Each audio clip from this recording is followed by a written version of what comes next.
What's going on, everybody? Mike Somich coming at you for RacingDudes.com, and I am back to preview the Grade 1 American Pharoah Stakes from Santa Anita's Race 8 on Saturday's loaded card. This is a mile and a 16th over the dirt for 2-year-olds, male horses looking to go to the Breeders Cup Juvenile.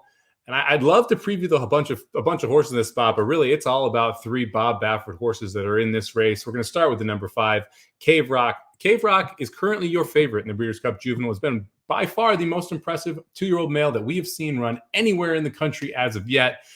A phenomenal debut, gets a 101 buyer, comes back in the Grade 1 Futurity, gets a 98 buyer, absolutely geared down at the end. So those numbers don't even speak the true story of how good Cave Rock has been. Stretching out should not be very much of an issue for this son of Arrogate. So I don't see the 2 turns being a problem, even though it is the first time we're going to be trying it. Right to his outside, the number 6, National Treasure, also Bob Baffert, runs an 82 in debut, goes 6.5 furlongs. It was pretty impressive doing so. Was able to beat a fairly good field. Now we're coming back. We're stretching out. Quality Road, Maglioro on the bottom. This horse is bred to go 2 turns. So you'd expect some improvement here. Biggest problem, and we don't really know the running style yet. The horse went gate to wire and it's just not as fast as Cave Rock. So you're not sure if National Treasure is going to be able to stalk and pounce, or if anyone's even going to keep up with Cave Rock. So it's going to be tough for National Treasure to win doing what he did last time. He'll have to try a new dimension. We'll see if that's able to work out for National Treasure. The 8, Hijazi, all the way on the outside. This is a $3.5 million son of Bernardini out of a Magli d'Oro mare, another one that should want every bit of 2 turns. Saw this horse debut, didn't look great. Horse comes back, faces Speedboat Beach, who sets the track record at 5.5 furlongs at Del Mar. Hijazi runs second, missing by a length and a quarter, gets 100 buyer for that effort.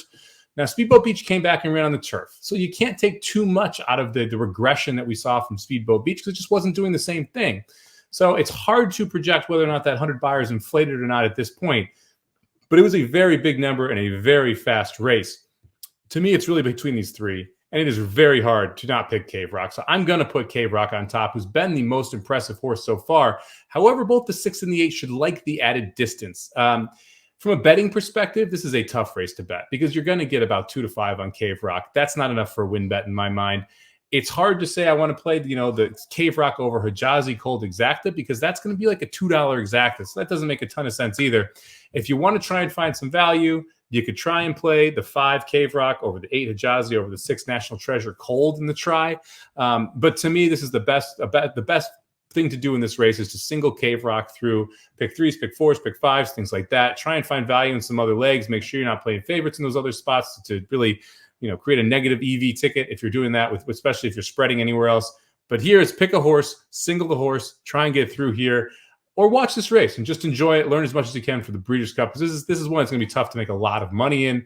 If you want to get crazy, you can go Cold Superfecta 5, 8, 6, 1 and just run 4 Bafferts 1, 2, 3, 4. Thank you very much for checking out this preview of the American Pharoah Stakes coming at you Saturday from Santa Anita, race number 8. Setting up the Breeders' Cup Juvenile. Make sure you're checking out RacingDudes.com for all the previews of this weekend's stakes races, as well as checking out Dudes Who Bet Daily every Wednesday through Sunday at noon Eastern for our best bets across the sports and horse racing worlds. We'll see you at the track.